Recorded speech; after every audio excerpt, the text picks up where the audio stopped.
बोलिए श्री प्राणनाथ प्यारे की जय। बोलिए श्री सतगुरु महाराज की जय। सुंदर साथ जी, रामरतन महाराज जी की पिता का प्रसंग चल रहा है। अभी पांचवी लहर शुरू हुई है। महाराज जी कैसे घर से निकलते हैं और मुजफ्फरनगर पहुंचते हैं और आगे मथुरा की तैयारी करते हैं। तो आज इस विषय पे सभी सुंदर साथ मंथन करेंगे और इन विषयों को कैसे वो अपने जीवन के किसी विषय से जोड़ते हैं, इसके बारे में हम सब सुंदर साथ मंथन कर रहे हैं। संगीता दीदी आप आइए। दीदी प्रणाम जी। प्रणाम जी। की प्रणाम जन्मभूमि को और दंडवत की घर को, नमन किया सब घर वालों को, देखा एक नजर सबको। 3 रोज भूखे मरने के बाद विचार आया मन में, दुनिया में कुछ नहीं दिखता जो है प्रभु के दर्शन में।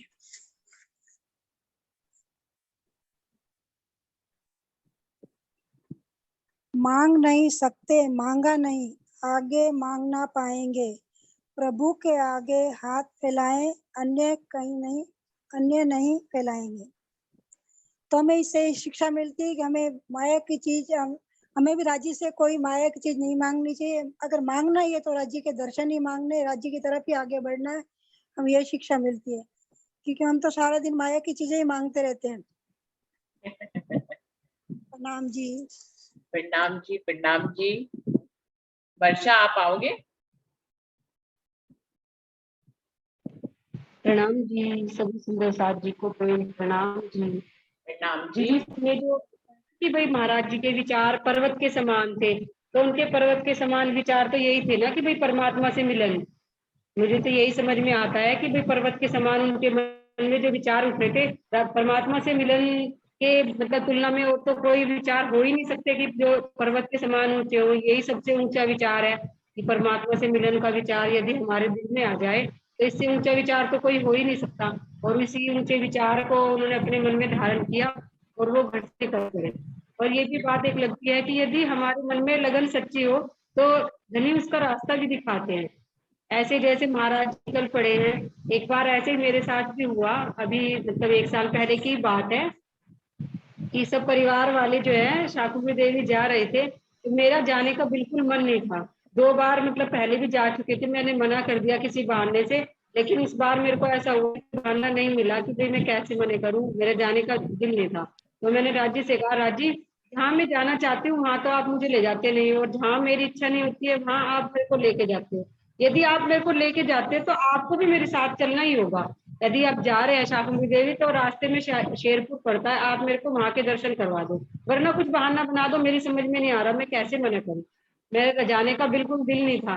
मैंने राजी से कहा मगर राजी बाप को ही चलना पड़ेगा मेरे साथ। तो राजी खैर मतलब मैं राजी को ऐसे बोल के चली, राजी आप मेरे साथ चलो।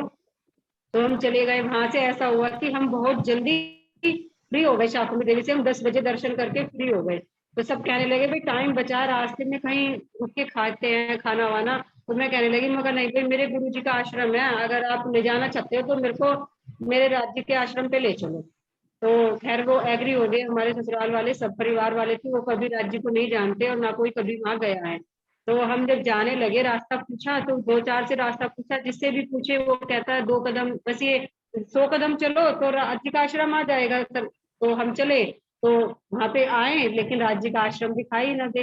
कितनी बार हम आस पास उसके चक्कर काटे, कोई कहने लगा नहीं आश्रम टूट गया होगा, तो 30 साल के बाद आई है। मैं कहा नहीं मैंने नेट पे देखा है आश्रम है, अभी आश्रम नहीं टूटा है, राज्य का आश्रम है। कहा आप चलो। तो हमने 3-4 चक्कर हमारी गाड़ी ने काटे आसपास, तो लेकिन आश्रम राज्य के आसपास से गुजर जाए। मगर नहीं यहाँ प्रणाम जी भी लिखा है, मगर आश्रम तो है। लेकिन जिससे भी पूछे वो कहे कोई 10 कदम पे बताए, कोई 20 कदम पे, और बार बार गाड़ी चक्कर काटे और आसपास से गुजर जाए। तो मेरे मन में आया मगर राज्य कुछ तो करो, किसी को तो भेजो, कैसे हम पहुंचे आपके आश्रम तक। तो इतने में एक साइकिल वाला लड़का नजर आया और उसने कहा, हमने उससे पूछा कि भाई आप जानते हो शेरपुर आश्रम? कह रहे हाँ मैं जानता हूँ। तो फिर जो हमारे ससुराल वाले थे वे कहने लगे भाई ऐसा करो तुम हमारे आगे आगे ही चलो, और हम तो हमारा अपनी गाड़ी तुम्हारे पीछे चलाते हैं। तो सबको मन में आया, जब एक मोड़ आया वो साइकिल वाला दिखना बंद हो गया। ससुराल वाले सब कहने लगे कि वो तो धोखा दे के चला गया। तो दूसरे बोले जो विचार मेरे मन में आ रहे थे मैं कहना चाह रही थी वो विचार उन्होंने मेरे परिवार वालों के मुंह से कहलाए और मैं मन ही मन सुन के हंसती गई। तो वो कहने लगे नहीं नहीं, ये तो इसके गुरुजी का ही भेजा हुआ आया है, और ये देखना हमें आगे रास्ते पे खड़ा मिलेगा, आगे मोड़ पे। और ऐसा ही हुआ, जब अगला मोड़ आया तो साइकिल वाला हमें वही मोड़ पे खड़ा हुआ मिला। और मैं मन ही मन हंसती रही कि जो विचार मेरे मन में आ रहे हैं वो ये उनके मुंह से राजी बुलवा रहे हैं। और तो फिर हम चले आगे, वो मिल गया। फिर अगले मोड़ पे वो बेचारा चलता रहा, इतना फास्ट चला कि उसका कैरियर भी उस पे से उतर के, रस्सी वो कैरियर भी उतर के गिर गया साइकिल पे। लेकिन उसके पास में जाके हमको छोड़ा, और फिर हमने उसका उतर के धन्यवाद किया। सब क्या नहीं भाई, ये इसके गुरु जी का ही भेजा हुआ था। नहीं, हम तो 4 बार यहाँ से चक्कर काट के गए। और मैं मन ही मन हंस रही, राज जी आपकी लीला कैसी है कि भाई आपने इन सबको भी बुला लिया जो आपको बिल्कुल नहीं मानते हैं। और मैं मन में ये सोच के चली थी, राज जी आप मेरे साथ चलो, आप तेरपुर दर्शन करवाओ तो मुझे ले चलो शाकुंतली देवी, वरना मत। तो मुझे बहुत ही खुशी हुई और आनंद मिला। तो इससे यही पता चलता है कि यदि हम मन में लगन पक्की करें तो राज जी भी हमारा साथ देते हैं। प्रणाम जी। प्रणाम जी, प्रणाम जी। तो वर्षा ने अपने जीवन का अनुभव बताया कि कैसे ऐसे बहुत से सुंदर साहब के बहुत से प्रसंग हैं जबकि महाराज जी ने उन्हें मार्गदर्शन दिया। उनका मार्गदर्शन तो जब वो निकले थे घर से तो धनी ने खुद ही किया था, लेकिन अभी महाराज जी को इतनी शक्तियों के साथ इस धरती पर भेजा गया कि वो सबका मार्गदर्शन करते हैं, चाहे मन से करें, हृदय से करें, हमारे हृदय में आकर बैठकर करें, या जाहिर रूप में कोई रूप धारण करके हमारा मार्गदर्शन करें। तो ऐसे ऐसे बहुत से प्रसंग है महाराज जी के जो सुंदर साथ सब एक दूसरे को बताते हैं अपने जीवन के अनुभव में, जो महाराज जी के साथ चले हुए हैं। अमिता जी, आप कुछ कहना चाहेंगे? प्रणाम जी। प्रणाम जी सभी सुंदर साथ जी को। जैसा कि अभी वर्षा जी ने बताया कि ऐसा ही कुछ एक्सपीरियंस मुझे भी हुआ कि अभी जब से मैं राज्य से जुड़ी हूँ, मतलब इस तरह से जुड़ी हूँ कि जब रस आने लग गया तो मैंने अपने मन में एक ही संकल्प लिया, या राजी महाराज की मेहर से वो मन में भाव बना कि राजी से कुछ नहीं मांगना, संसार का तो इवन कुछ नहीं मांगना, पर वो मन है तो मन तो ऐसे चलता रहता है। लेकिन फिर भी राजी महाराज की मेहर से थोड़ा वो कंट्रोल रहा। पर अभी जैसे 4 महीने पहले की ही बताती हूँ एक्सपीरियंस।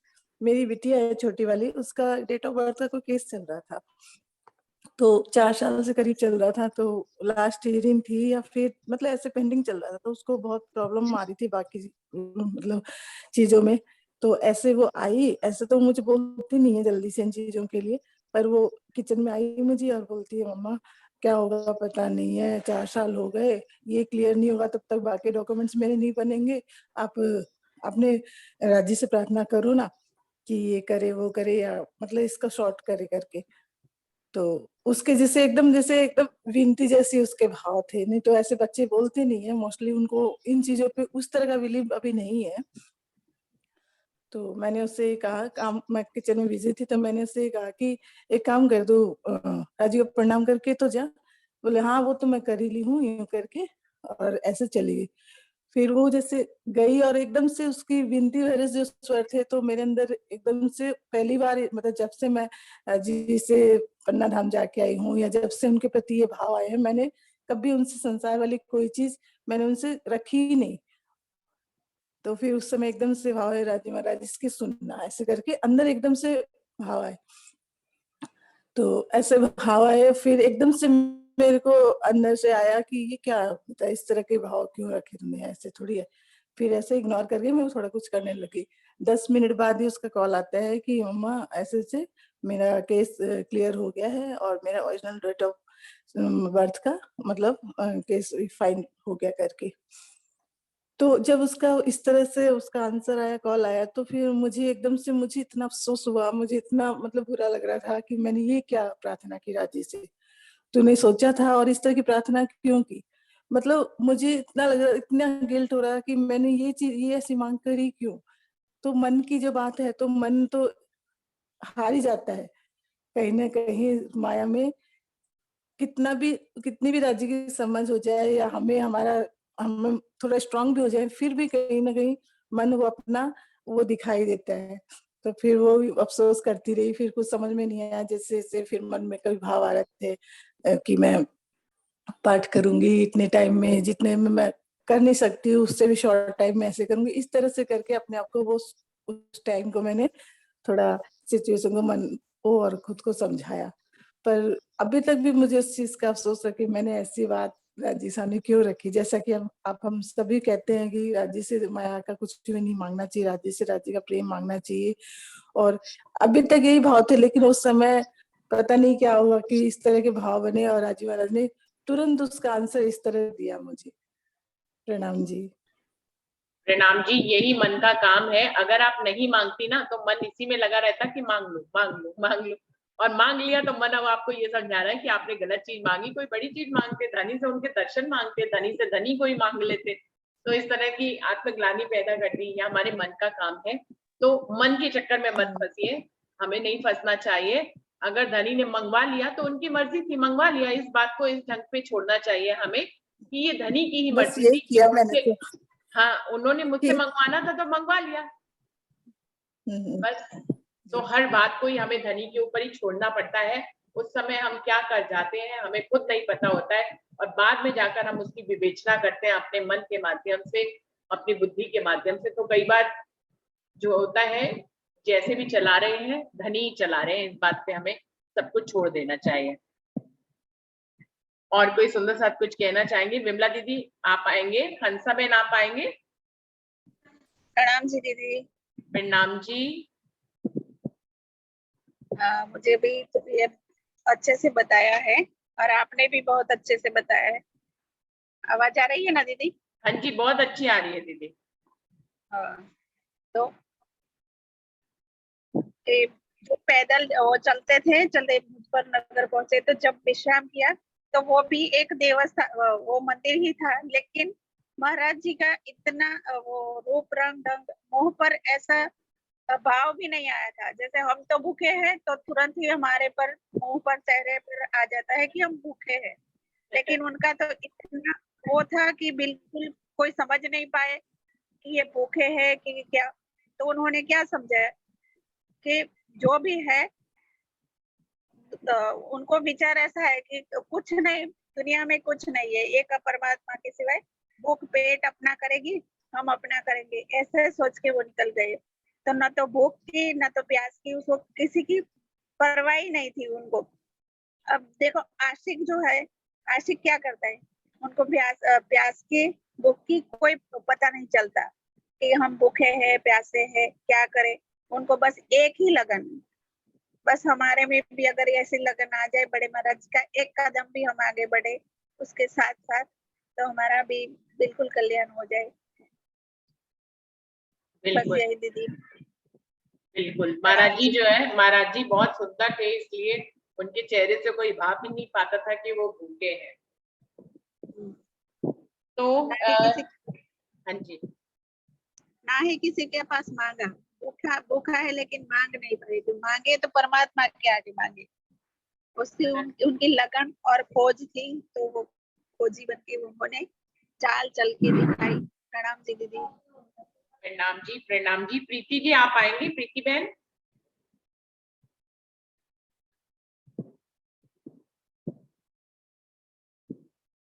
प्रीति बहन आप आएंगे? प्रणाम जी। प्रणाम जी। प्रणाम जी सभी सुंदर साथ जी को। दीदी मैं तो अपने अनुभव के आधार पे कह सकती हूँ कि जब हमारे सामने थोड़ी बहुत परेशानियां होती है माया की, तो जब तक विवेक हमारा बचा है तो हमें मन करता है, एक मन कहता है कि मांग ले, तो फिर साथ साथ ही विवेक कहता है कि मांगना तो ये क्या मांगना, राज्य से मांगना है तो राज्य के दर्शन मांग लो, राज्य का दीदार मांगो। किंतु जब हमारी समस्याएं बहुत ज्यादा हो जाती हैं और विवेक खत्म हो जाता है, तो उस समय तो मुझे एक ही बात लगती है कि तेरे दर को छोड़कर किस दर जाऊं मैं, सुनता मेरी कौन है, किसे सुनाऊं मैं। प्रणाम जी। प्रणाम जी। बिल्कुल सही प्रीति ने कहा है। कोई और सुंदर साथ कुछ अपना इस बारे में भाव प्रकट करना चाहेंगे? शशि दीदी आप आएंगे?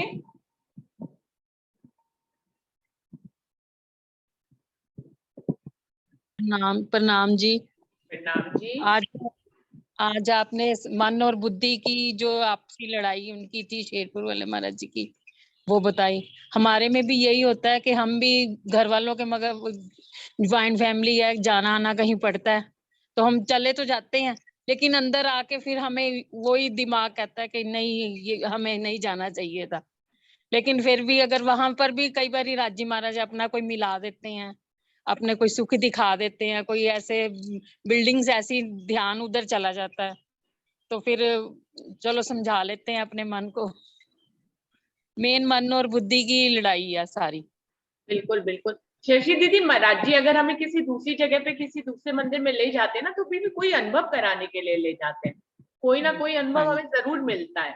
तो वो बिना कारज कारण के वो भी नहीं होता। यदि हम इस बात पे विश्वास करके चलें कि बिना कारज कारण के हमें कहीं नहीं ले जा रहे हैं, हमें कहीं ले जा रहे हैं तो किसी कारज कारण से ही मेरा, क्या मालूम आपको अपने अंतर मन की शांति का ही अनुभव हो कि हमें यहाँ नहीं मिलती है और जो है राज्य के पास जाए तो हमें शांति मिलती है। तो आपको राज्य के साथ जो शांति मिलती है उसका भी अनुभव कराने के लिए कभी कभी दूसरी जगह पे ले जाया जाता है, कैसे मन हमारा अशांत हो जाता है।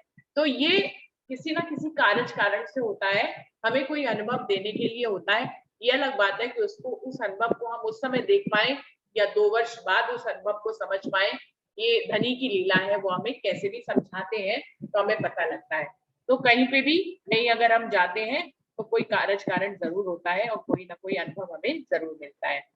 और कोई सुंदर साथ, श्याम भाई आपके दिल में भी कोई बात आए तो जरूर हमसे शेयर करें। आप अक्सर बोलते नहीं, इसलिए मैं आपको अभी, आपने कहा है कि मुझे मत बुलाया करिए तो मैं कम बुलाती हूँ आपको। आपको बीच में दिल में कोई भाव आए तो आप जरूर हमसे शेयर कर सकते हैं। और भी सुंदर साथ जिनके नाम नहीं भी ले रहे, लेकिन सभी के लिए ये निवेदन है कि जिसके दिल में भी कोई भाव आए तो वो हमसे जरूर शेयर करें, जिससे कि औरों को भी उसको सुनने का मौका। हाँ जी श्याम भाई, आप कुछ कहना चाह रहे हैं? दीदी आज हम कुछ बोल नहीं पाएंगे, बस ये कह रहा हूँ प्रणाम जी, सभी सुंदर साथ को प्रणाम जी। प्रणाम जी, प्रणाम जी। आपकी तरफ से बड़ा शोर आ रहा है। मेरी आवाज आ रही, शोर बहुत आ रहा है श्याम भाई। दीदी हम कुछ बोल नहीं पाए, दीदी हम समझ आवाज आ रही है, आप समझ नहीं आई कुछ आज, इसलिए हम कुछ बोलेंगे नहीं आज। दीदी हम सुन रहे हैं, सब कुछ सुन रहे हैं। ठीक है ठीक है, बहुत शोर आ रहा है श्याम भाई जी। हेलो दीदी, हेलो। हाँ जी दीदी, अब बोलिए। प्रणाम जी सुंदर साथ जी, सतगुरु प्रणाम महाराज जी। की जय। जब महाराज जी ने अपनी जन्म भूमि को प्रणाम करके घर से निकले तो महाराज जी की उम्र सिर्फ 19 साल थी। देखो एक तराजू, हमने बोला ना, एक तराजू हर समय हमारे सामने महाराज जी की रहनी के रूप में होगा और उस तराजू में हमें पल पल तुलना है। तो उस तराजू के बेस पर ही हमें खुद की पहचान स्वतः ही होती जाएगी, किसी को करानी नहीं पड़नी। आज है 2022, तब था 1913 में महाराज जी ने अपना घर बार छोड़ दिया था। कितनी छोटी सी उम्र थी, 19 साल की उम्र, तो बच्चों के हंसने खेलने के दिन है। ऐसा ही समय होता है। दुनिया की मस्ती रंगीनियों से बच्चा भी उबर ही नहीं पाता, उसे कुछ भी तो नहीं पता होता ना, माया का कुछ भी तो नहीं पता होता। लेकिन यहाँ 19 साल की उम्र में महाराज जी ने क्या किया हुआ था, कारी कामरी पहनी और चल पड़े। कारी कामरी पहले ही पहन ली, बिन गुरु के मिले, बिन बानी के जाने। जब घर से निकले तो महाराज जी ने क्या पहना हुआ था? देखो जाहिरी तो क्या ठीक है जी, जब उनके पास बहुत सारे, क्योंकि ऐसे बंदे बहुत इच्छाधारी नहीं होते हैं तो थोड़े बहुत कपड़े रखते होंगे, तो घर से निकलते समय धोती कुर्ता जो गंदा हो गया वो तो गंदा हो गया, तो अपना शादी का जोड़ा पहन लिया। देखने में चाहे वो शादी का जोड़ा है, पर महाराज जी ने पहनी हुई थी कारी कामरी। क्यों हम कह सकते हैं कारी कामरी पहनी हुई थी? जो है पिया प्यारी, वो है 14 तबक से न्यारी, उसे पिया के सिवा कुछ याद ही नहीं। अब महाराज जी को देखो 19 साल की उम्र, घर से निकल रही, ये नहीं कि घर में कोई परेशानी थी बीवी बच्चों की तरफ से, भाई की तरफ से, लेकिन एक ही तो लगन थी, एक ही तो लगन थी, पिया मिलन की। जब पिया मिलन की लगन घर से लेकर चली तो क्या होता है, जिससे भी हमारे मिलन की लगन होती है। अब जैसे बहन कह रही थी मुझे आश्रम जाना है, तो घर वालों के साथ कहीं और प्रोग्राम बन रहा है, शकुम्भरी जो भी है वहां का, लेकिन सुरता तो उनकी आगे से आगे आश्रम पहुंची गई। रास्ता नहीं मिल रहा, वहीं आसपास घूम रहे हैं, आश्रम नहीं दिख रहा, दूर दूर तक नहीं दिख रहा, पर सुरता तो पहुंची गई। इसी तरह महाराज जी घर से तो निकल पड़े, तन तो भी चल रहा है। घर से निकला, तन ने मुजफ्फर नगर का रुख किया, लेकिन सुरता तो आगे से आगे ही पहुंच गई। सुरता कह लो, सूक्ष्म कह लो, सूक्ष्म तो पहुंच ही गया। कहाँ पहुंच गया? अपने उस दिलदार के चरणों में। क्या लगन थी? महाराज जी तो शिव भक्त थे, महाराज जी तो रामायण पढ़ा करते थे, फिर सुख सागर भी पढ़ा। सुख सागर पढ़ा तो कहाँ शिव भक्त का ध्यान आकर्षित हुआ, लगन लगी कृष्ण की। शिव भक्त अब नहीं तो किसी शिवालय जाते, अब मुजफ्फरनगर के कृष्ण मंदिर की तरफ ही तो जा रहे हैं? और किस भाव से जा रहे हैं? एक ही तो भाव है, मेरी डोरी तेरे हाथ, मेरी डोरी तेरे हाथ। किस भाव से जा रहे हैं? इस भाव से जा रहे हैं। देखो ये जो हृदय में बड़े बड़े पहाड़ों जितने प्रसंग उठते हैं, हृदय में बड़े बड़े बवंडर उठते हैं, हृदय में बहुत सारी बातें चल रही होती हैं। जैसे दीदी ने बड़ी अच्छी तरह समझाया, अंतस्करण। अंतस्करण क्या है? मनचित बुद्धि अहंकार, और इसका खुलासा बड़ी अच्छी तरह की। अंतस्करण क्या है? अंतस्करण चक्कर है भारी, जो इसको पहचानेगा और 3 लोक 14 भवन की घर बैठे जानेगा। जिसने अपने अंतस्करण को जान लिया और इसके चक्कर से बाहर निकल आया, वो तो सर्वज्ञ है। महाराज जी के हृदय में भी क्या बड़े बड़े विचार आ रहे थे। क्या विचार आ रहे थे?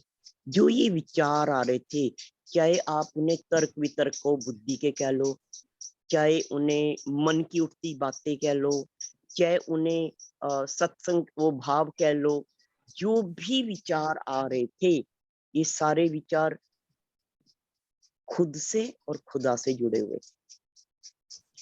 देखो यही विचारों का जब हमारे अंदर उठना शुरू होता है, हम उसे सत्संग कहते हैं। दुनिया में सत्संग किसे कहते हैं? ढोलक चिमटा गाना बजाना, कुछ सुन सुना लिया, सत्संग हो गया जी। हम सत्संग गए थे, सत्संग करके आए हैं, सत्संग में जा रहे हैं, हम सब सत्संग ये है। लेकिन सत्संग वो नहीं है। वो है सत्संग, जाहिरी बारी सत्संग है। सत्संग क्या है? सत्संग खुद का खुद के साथ ही होता है। जैसे इस समय कारी कामरी ओढ़े झंडू दत्त का रास्ता तो भी बड़ा पौड़ा है, कहाँ जड़ौदा पांडे, कहाँ मुजफ्फरनगर, सारी रात बीच में है, सारी रात वो पैदल चलेगा। विचारों के बवंडर तो उठ ही रहे हैं। जो ये अंदर ही अंदर उठ रहा था, चाहे वो मन में कभी उठा, कभी चिद की कोई बात याद आ गई, कभी बुद्धि प्रकट हो गई, ये सारा का सारा ही सत्संग है। बाहर से हमें कोई नहीं जगा सकता। ये हमारा विवेक विचार, जब सत्संग मनन हम खुद अपने ही साथ करते हैं, वही हमें रास्ता देता है। तो यही तो सत्संग चल रहा था। क्या सत्संग चल रहा था? क्या सत्संग चल रहा था? यही तो सत्संग चल रहा था। गुरु प्रसादे नाटक देखिया। सत्संग में कुछ तो जो चल रहा था वो प्रसाद ही तो था गुरु का। जो इस समय बवंडर उठ रहे थे, बातें उठ रही थी अंतस्करण में, वो गुरु का प्रसाद ही तो था। गुरु का प्रसाद क्यों मिला? क्योंकि माया रूपी नाटक अच्छी तरह देख लिया इतनी छोटी उम्र में। इतने छोटे से दृष्टा ने, तो दृष्टा पर गुरु ने कृपा कर दी। गुरु प्रसाद ऐसा हुआ, मिल गया। किसे मिला? दृष्टा को। किस पे कृपा हुई? दृष्टा पे। किसे मिला? लागी वाले को। किस पर कृपा हो रही है? लागी वाले पर। किसको मिला? चल के दिखाने वाले को। किस पर कृपा हुई? गुरु की कृपा। चलने वाले पर। किसको गुरु प्रसाद मिला? रहने वाले को। किस पर कृपा होती है? किसे गुरु प्रसाद देता है? रहने वाले को। तो गुरु प्रसाद कैसे मिला?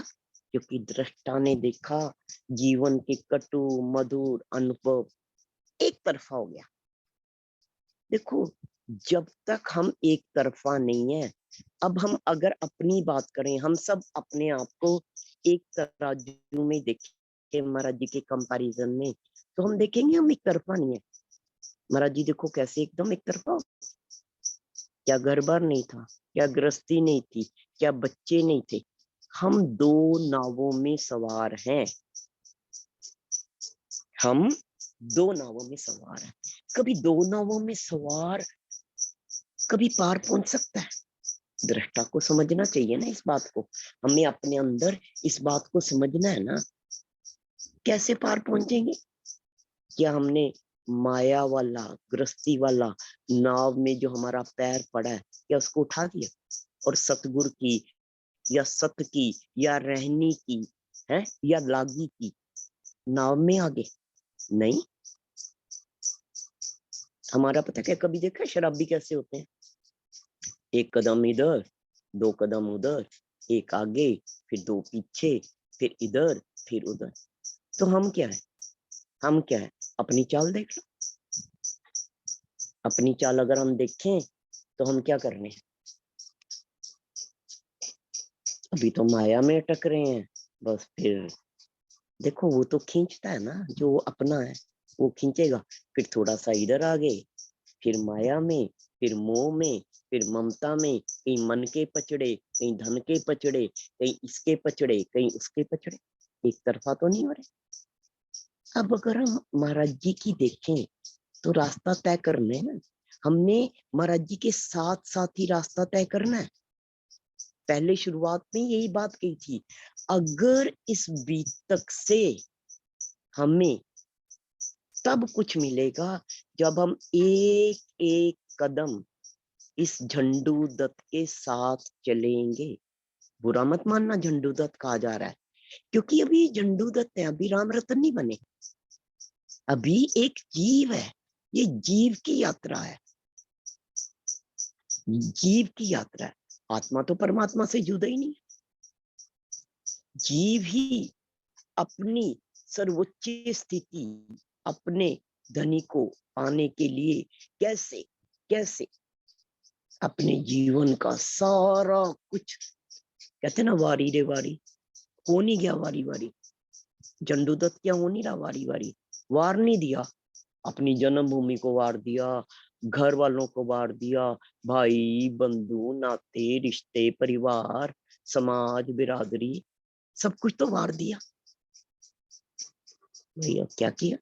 अब सौंप दिया इस जीवन का हर भार तुम्हारे हाथों में। क्या हमने सौंपा? अपने दिल में झांक के देखना है, क्या हमने ऐसे ही सौंपा जैसे झंडू दत्त ने सौंप दिया? एक तरफा, एक तरफा, एकदम एक तरफा हो गया और चल पड़ा। एक तरफा होने में सबसे ज्यादा क्यों हो पाया? क्योंकि उसे ये जो माया है इसकी पहचान होगी, ये कितनी सारहीन है, ये कितनी रसविहीन है। भाई ये जो माया है, ये कभी देखा है गन्ने का रस निकाल दिया जाए तो उस गन्ने का जो फोक होता है, दृष्टा को ये दिख रहा था, ये इतना रसविहीन है। ये गन्ने फीके हैं। कौन से गन्ने फीके हैं? गृहस्थी के गन्ने, हमारी माया के गन्ने, हमारे संबंधों के गन्ने, इस सारे प्रलोभन, ये सारे आकर्षण सब ठीक है। क्या हम भी इतने एक तरफा हैं? हमें अपने आप को देखना, पल पल देखना, यही मनन करना, यही विचार करना। अगर हम देखना शुरू कर देंगे तो आज इसी पल से हमारा सत्संग शुरू हो जाएगा। बाहर के सत्संग हमने बहुत कर लिए, श्रवण हमने बहुत कर लिया भजनों का, मनन नहीं किया। श्रवण तो बहुत किया, मनन ही सत्संग है, मनन ही सत्संग है। मनन क्या करेगा? मन हटा देगा। गुरु प्रसाद ने क्या किया? गुरु की कृपा ने क्या किया? गुरु प्रसाद ने क्या नाटक देखिया, नाटक देखिया ही मन हट गया। क्या महाराज जी ने मांगा? क्या महाराज जी ने कोई प्रयत्न किया? क्या ज्ञानियों के, अभी तक हमने देखा वो किसी ज्ञानी की सोबत में उठ बैठ रहे हैं, किसी सत्संग पर वचन को सुनने जा रहे हैं, किसी ज्ञान चर्चाओं में बैठे हुए हैं?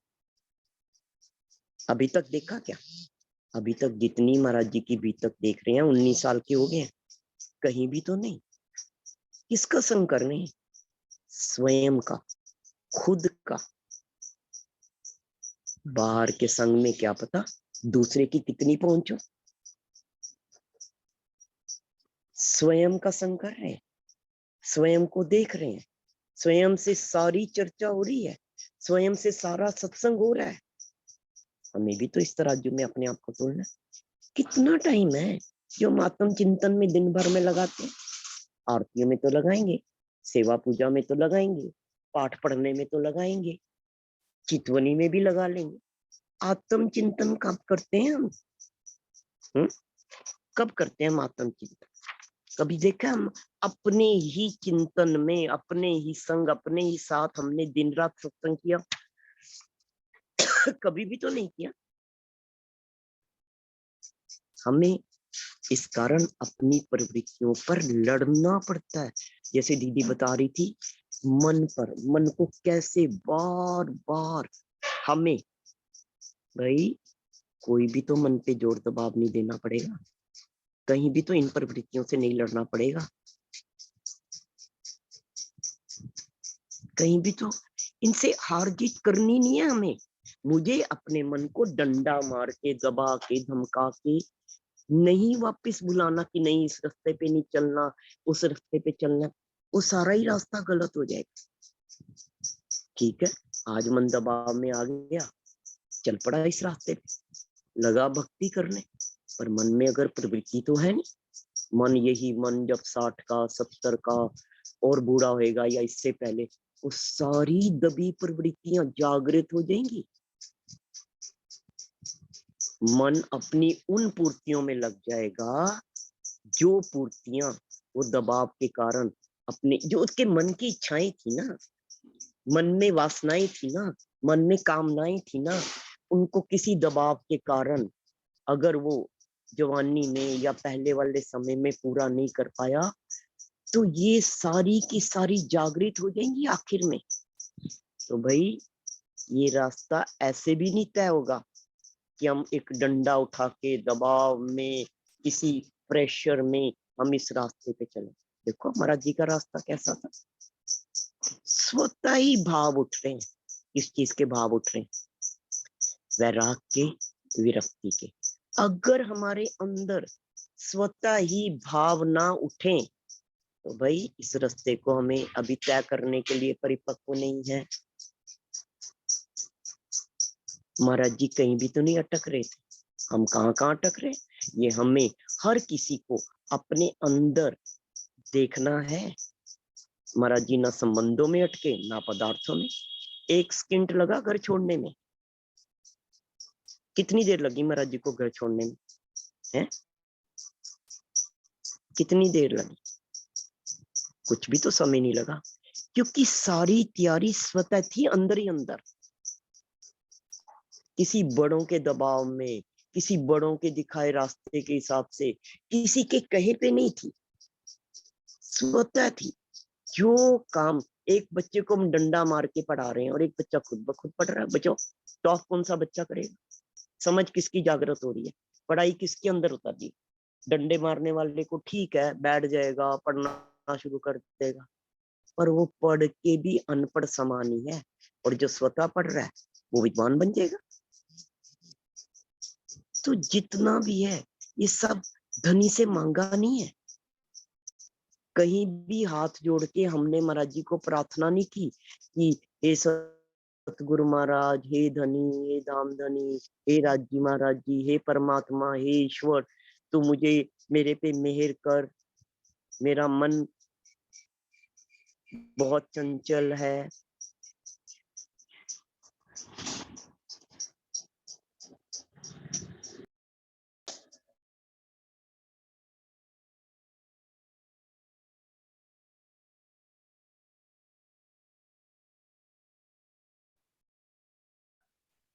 आवाज नहीं आ रही दीदी आपकी? हाँ चंदन दीदी, अब आपकी आवाज नहीं आ रही है। चंदन दीदी, हाँ जी, हाँ जी, हाँ जी, सॉरी, आपकी मैंने आवाज सोचा आना बंद हो गई। गया होगा तो मैंने खुद ही बंद कर दिया था फिर। अच्छा, और वैसे भी अब चलो समय बात तो हो ही 1 गई है मिनट रह ऑलमोस्ट। गया है। हाँ, समय भी हो रहा होगा क्योंकि, हाँ जी, अब मैं और बोलूं कि बस करूं? 1 मिनट रह गया है दीदी, बस अगर जो भी बोलना है 1 मिनट में अच्छा ही चलो, बोलिए। मैं या एक चलो भजन की एक लाइन बोल देते हैं। हाँ क्या? जी, तो हमें कुछ मांगना नहीं है, मांगना नहीं है, पर हक तो है ना, हक तो है ना।